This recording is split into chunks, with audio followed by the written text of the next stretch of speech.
The notification popped up on my screen at 6:45 in the morning. Critical system failure. Database servers down. Production environment compromised. Automated alerts were flooding my phone, sending that familiar vibration I had felt 1,000 times over my 14 years, 4 months, and 9 days of service at Vanguard Systems Group. My coffee sat untouched, steam rising in the quiet kitchen. On any normal Thursday, I would already be logged into the virtual private network by now, pulling up monitoring dashboards and firing off messages to the engineering team. I had worked from home on Thursdays and Fridays for the past 4 years, a small concession the company made when I threatened to leave back in the year 2022. My home office setup was just as efficient as my desk downtown, but this morning was different. I stared at my laptop screen for exactly 20 seconds. Then I did something I had never done in my entire career. I closed it. My wife Laura appeared in the doorway, already dressed for her shift at the clinic. She looked at me, then at the closed laptop. She knew me better than anyone. 22 years of marriage meant she could read the tension in my shoulders, the way my jaw set when I was holding something back. But she also knew when to give me space. Our son Dylan, who was 9 years old, was still asleep, but he would be up soon for school. Laura poured herself a cup of coffee and leaned against the counter, studying my face. She asked if everything was all right. I told her that everything was fine and that it was just work stuff. My voice sounded calm, almost too calm. She did not push, but she lingered for a moment, squeezing my shoulder before heading down the hall to wake Dylan. I watched my phone light up again on the counter. Another alert, then another. The system was melting down, and somewhere in a corner office with a view of the city skyline, Brandon Crowley was probably panic logging into his terminal. Brandon was our newly appointed vice president of engineering. The same Brandon who just 5 months ago could not debug a basic database serialization error without my direct guidance. My name is Stephen Redmond. I am 58 years old, and I have been a senior systems engineer here for over a decade. I built the infrastructure that runs this entire company.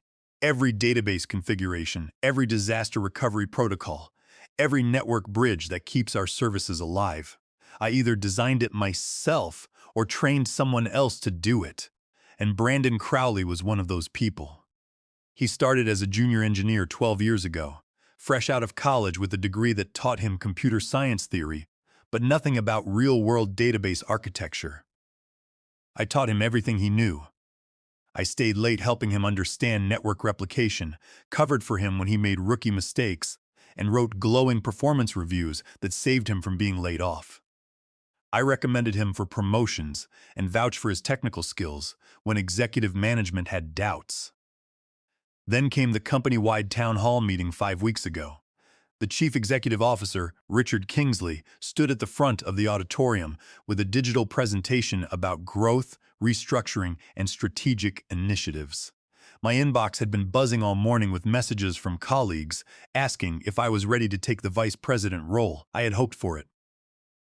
14 years of flawless performance reviews, major database migrations that saved the company $4 million, and a reputation as the single point of contact for any system crisis.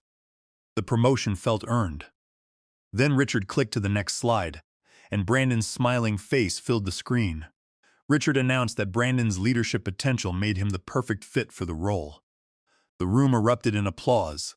I clapped too, muscle memory taking over, while my brain tried to process the betrayal. Brandon stood up, shaking hands with the board members, and avoided looking in my direction. After the meeting, the Human Resources Director, Brenda Snyder, called me into her office. She slid a thin folder across the desk and explained that they valued my technical contributions, which was why they were offering me an $18,000 retention bonus, paid out as $1,000 per month over 18 months. She explained that Brandon's starting salary as vice president was $410,000, with stock options and performance bonuses, but my role was technical, not leadership. She said they needed me to stay and support Brandon during this transition, support him. The words tasted like ash. I signed the paperwork because I was too stunned to argue and walked back to my desk in a daze. I found an email already waiting from Brandon, sent to the entire engineering team. He thanked me publicly, calling my guidance invaluable as if I were a helpful assistant rather than the person who built his career. Since then, I watched him move into the corner office, hire an executive assistant, and present my old database optimization reports to the board as his own ideas. I kept working, fixing bugs, and training new hires while my anger simmered until this morning. The alert showed that the database transaction queues were backing up rapidly. Someone had pushed a massive configuration change to the production database without running the validation scripts. It was a rookie mistake, the exact kind of error I had spent 14 years preventing. I turned my phone face down on the kitchen counter. I was not going to log in. I was not going to save him this time. The house was quiet after Laura and Dylan left. Dylan had been excited about his science fair project, and Laura had promised to pick him up from school early. I sat at the kitchen table, drinking a second cup of coffee, and stared at my closed laptop. My phone was vibrating continuously on the counter, sliding a fraction of an inch with each new notification. By 8 o'clock in the morning, the missed calls began. The first call was from Brandon Crowley. I let it ring. The second call came 3 minutes later, then a text message asking if I was seeing the database latency alerts. By 8:54, I had 9 missed calls from Brandon, 5 calls from the infrastructure manager, and 4 calls from Brenda Snyder in human resources. The company's internal messaging channel was likely overflowing with emergency updates, but I had disabled the application on my phone the night before. At exactly 9 o'clock, the doorbell rang. I went to the front door and looked through the peephole. Brandon stood on my porch, his face pale and his coat unbuttoned. He looked like he had run from his car. I opened the door, but did not step aside to let him in. Brandon stared at me, breathing heavily. He said we had a critical database outage and that the primary trading transaction cluster was locked up. He pleaded with me to log in, saying that $58 million in pending transactions were stuck in the database queue and that the system was completely unresponsive. I stood on the threshold, holding my coffee mug, and looked at him. I told him that he was the vice president of engineering now, which was a $410,000 a year job, and that this seemed like the exact kind of technical leadership challenge he was promoted to handle. His face flushed with a mixture of embarrassment and anger. He reminded me that the company was losing thousands of dollars for every minute of downtime, and that the chief executive officer was demanding answers. He said I was the only one who understood the legacy database schema. I replied that he had a team of 15 developers, full documentation, and access to the same administrator tools that I did. I added that since he was the technical leader, he should have no problem resolving a simple configuration issue. Brandon stammered, admitting that the documentation did not cover the custom failover routing scripts. I told him that I had spent 3 years writing and refining those custom failover scripts to automate database replication across 4 separate regional data centers. I explained how they validated network latency, handled network partitions, and prevented split brain scenarios. But Brandon had dismissed them during his first department meeting as legacy noise, replacing them with a generic off-the-shelf monitoring tool that cost $42,000 but could not handle our transaction database volume. As Brandon stood there, I could not help but recall the cold November night 3 years ago when he had accidentally deleted a critical routing table in our testing environment. He had called me at midnight, crying and begging for help, terrified that he would be fired the next morning. I had spent 5 hours on the phone with him, patiently walking him through the recovery process, rebuilding the routing table block by block, and shielding him from our infrastructure manager's wrath. I did not ask for recognition, nor did I ask for overtime pay. I did it because I believed in mentorship and because I thought he was a young engineer worth investing in. Now, seeing him stand on my porch with that same panic in his eyes, I realized that my kindness had only paved the way for my own exploitation. He had taken everything I taught him, used it to climb the corporate ladder, and then stood by while the executives cut my hours and dismissed my value. Brandon shifted his weight on the porch, his eyes darting to my closed laptop visible on the kitchen counter behind me. He looked desperate, his usual confident swagger completely gone. He asked what it would take for me to log in and resolve the issue. He asked if it was a matter of money, suggesting that he could talk to Brenda and get a salary adjustment approved by the end of the day. I looked him in the eye and told him that it was never about the money, but about the respect they had denied me when they handed him my career on a silver platter. I told him he should go back to his corner office and show the board the leadership potential they had clapped for in the town hall. Brandon tried to speak, but I closed the door firmly and locked it. I stood by the window and watched him linger on the porch for several minutes, staring at his phone and running his fingers through his hair. He looked defeated. Finally, he walked slowly back to his sedan, got in, and drove away. I turned back to the kitchen, feeling a strange sense of peace. The continuous vibrations of my phone had ceased to bother me. I set it to silent and placed it in a drawer. I was officially off the grid, and for the first time in 14 years, Vanguard Systems Group was not my problem. I spent the rest of the day doing things I had not done on a workday in 14 years. I walked to the local organic market, enjoying the crisp autumn air on my face. I bought a cut of beef roast, fresh carrots, celery, and fingerling potatoes. Back home, I spent an hour browning the meat and chopping vegetables, letting the rich aroma fill the house.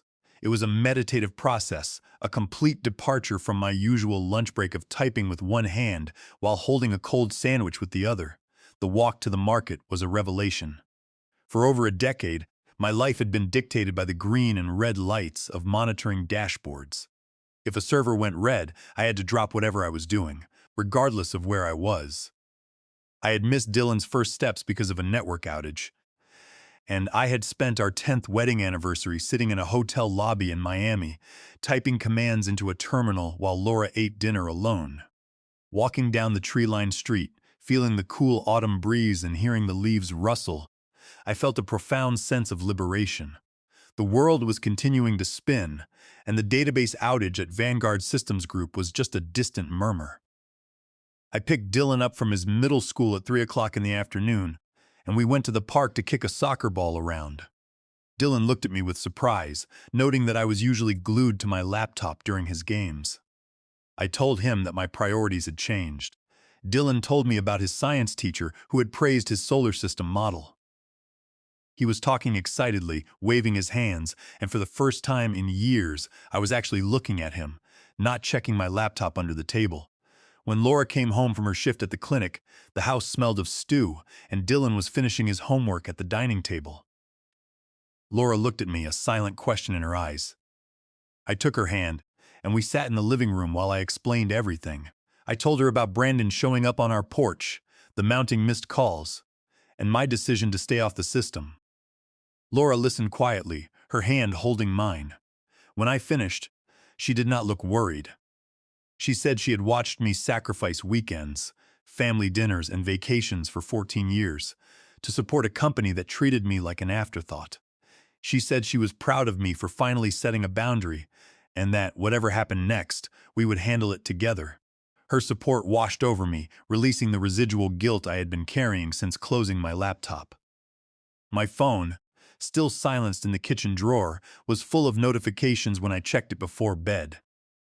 By Friday morning, the situation at Vanguard Systems Group had escalated into a full-scale corporate crisis. I woke up at 7:15 without an alarm, feeling more rested than I had in years. I checked my personal phone over breakfast. I had 35 missed calls and 64 emails. The most urgent email was from the Chief Executive Officer, Richard Kingsley, sent at 10:28 the night before. The subject line read, "Urgent Operational Review." In the body of the email, Richard demanded that I call him immediately to discuss my future with the firm, stating that my failure to respond during a system emergency was a serious breach of duty. Richard Kingsley's email was a classic corporate scare tactic. It was filled with words like fiduciary responsibility, professional negligence, and immediate disciplinary action. In the past, an email like that from the chief executive officer would have sent my heart rate spiking. I would have dropped everything, logged in, and worked 36 hours straight to fix their mess, apologizing for the inconvenience. But today, the threatening words on the screen had no power over me. I realized that the only reason they were calling my silence was a breach of duty was because they had built their entire operational model on my unpaid availability. They had assumed that my dedication to the system was a resource they could exploit forever without ever having to compensate me for it. I was no longer playing that game. I set the phone down and ate pancakes with Laura and Dylan. It was a beautiful, crisp autumn morning, and I felt completely detached from the panic brewing at the office. After dropping Dylan at school, I returned home and checked my personal email. I had received a message from Diana Porter, the senior accountant at the firm. The subject line was simply, "Thank you." Diana wrote that she had heard about the database collapse and the conflict over my promotion. She said, "Everyone in the finance department knew that Brandon Crowley was unqualified and that I had been carrying the department for years." She mentioned that the trading floor was in complete disarray, with brokers shouting into their phones and senior partners pacing the hallways in absolute panic. She said it was clear that Brandon had no control over the situation and was simply hiding in his office. Reading her email warmed me. It was validation that my colleagues saw the truth, even if the executives chose to ignore it. I wrote a brief, polite response thanking her for her support and assuring her that I was doing well. At 9:24 in the morning, my phone rang again. It was Brenda Snyder from Human Resources. I decided to answer. Brenda's voice was tight and strained. She said the database had been down for over 32 hours and that they had been forced to bring in external consultants from an outside firm at a cost of $105,000. She said the consultants were struggling to understand the integration layers and that the company was facing significant regulatory penalties. She told me that Richard Kingsley wanted to meet with me in the office on Monday morning at 9 o'clock to discuss my concerns about my role and compensation. I told her I would be there on Monday and hung up. I spent the rest of Friday updating my professional profile and reaching out to recruiters. Within 3 hours, I had responses from 4 interested recruiters representing major technology firms. One was a recruitment firm in Boston seeking a principal database architect for a logistics firm, offering $295,000 base salary plus a $35,000 signing bonus. Another was a local cloud infrastructure startup, offering a competitive package with stock options. I replied to all of them, attaching my updated resume, feeling a wave of confidence. My skills were not outdated. They were the backbone of the industry. The market was hungry for systems engineers with my level of database experience, and the realization gave me immense leverage. I did not need Vanguard Systems Group. They needed me. Over the weekend, I did not think about the office. We hosted a sleepover for Dylan's friends, and I helped our neighbor clean out his garage. I existed entirely in the real world, away from server alerts and database queries. On Saturday afternoon, Laura and I took Dylan to a local theater to see an adventure movie he had been talking about for weeks. We sat in the middle row, sharing a large bucket of buttered popcorn and laughing together.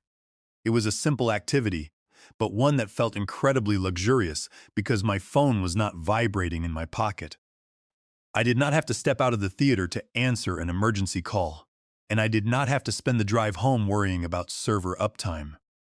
On Sunday morning, I made a hearty breakfast of blueberry waffles and bacon for the family, enjoying the slow pace of the weekend. On Sunday evening, I logged into the company system log viewer, which I still had access to through my standard employee portal. I was curious to see how the external consultants had resolved the database lockup. As I analyzed the transaction logs, I noticed something strange. I accessed the system logs through my personal laptop using my cached read-only auditor credentials, which were not tied to the primary admin system. I scrolled through the event logs, searching for the exact moment of the configuration change. I found it at 6:45 on Thursday morning. A configuration change ticket numbered 924 had been pushed. It was signed off with my digital signature token, Redmond Admin 14, but my user log showed my local system was completely offline. I checked the source IP address of the handshake. It was not my home router. It was Brandon's corporate laptop, which had initiated the push from his hotel room.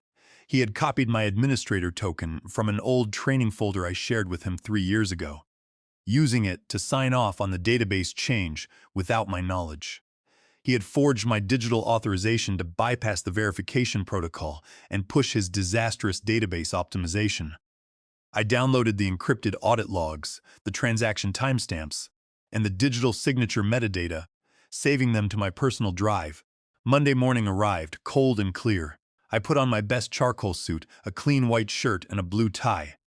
Laura kissed me before I left, telling me to stand firm. I arrived at the Vanguard Systems Group headquarters at exactly 9 o'clock in the morning, bypassing the early morning rushes I used to endure. I walked past the rows of cubicles, noticing the quiet panic on the faces of my colleagues. Justin, a junior developer, caught my eye and gave me a subtle nod of respect. I stepped into the elevator and rode it to the 24th floor. The executive conference room was surrounded by double-paned glass. When I walked in, I was met by Richard Kingsley, the chief financial officer, Keith Brooks, Brenda Snyder, and Brandon Crowley. Brandon looked as though he had not slept in days. His shirt was wrinkled, and his eyes were bloodshot. I remained standing, refusing to take a seat, which forced Richard to look up at me. Keith Brooks started the meeting by sliding a single sheet of paper across the table. He said the total cost of the database outage, including consultant fees, lost customer transactions, and service-level agreement penalties, was estimated at $4,800,000. He stated that my failure to log in on Thursday morning had directly contributed to this loss, and that the board was considering my termination for job abandonment. I looked at the paper, then back at Keith. I told him that under my contract and the Fair Labor Standards Act, my working hours were clearly defined, and my overtime had been officially cut. I was not on the emergency on-call list for Thursday, making my time my own. I was simply following the corporate cost reduction policies Brandon had signed. Richard Kingsley leaned forward, his voice tight with anger. He was not used to being challenged by senior engineers and tried to interrupt me, stating that counsel would dispute my contract interpretation. But I remained calm, pointing out my agreement explicitly defined my hours and remote working conditions, and that Brandon's memo had effectively relieved me of after-hours responsibilities. I opened my folder and pulled out the printed audit logs and the digital signature metadata I had collected over the weekend. I placed them on the mahogany table in front of Richard. I told him that the crisis was not caused by a system failure, but by a criminal act. I pointed out the digital approval signature on the change ticket that crashed the database. I explained that the signature was forged using my credentials at 6:45 on Thursday morning while I was offline. I stated that under California Penal Code, Section 470, this was a clear case of forgery. I explained that the database log recorded the exact IP address and session token, proving Brandon was the one who approved the change. I pointed out that his action had compromised the integrity of our financial systems, violating Section 404 of the Sarbanes-Oxley Act, which requires strict internal controls over financial reporting, exposing the company to massive compliance audits. The room went dead silent. Keith Brooks picked up the documents, his eyes scanning the digital signature metadata. He looked at Brandon, whose face turned a pale ash gray. Brandon tried to stammer an excuse, saying he was trying to meet the implementation deadline, and that the validation scripts were taking too long. But Richard silenced him with a sharp gesture. Richard looked at Brandon, his eyes cold and sharp as shards of ice, and asked him if this was true. Brandon could only look at the mahogany table, unable to speak a single word of defense. I turned to Brenda Snyder and stated that if the company terminated me, I would file a report with the Securities and Exchange Commission attaching evidence of the forged authorization.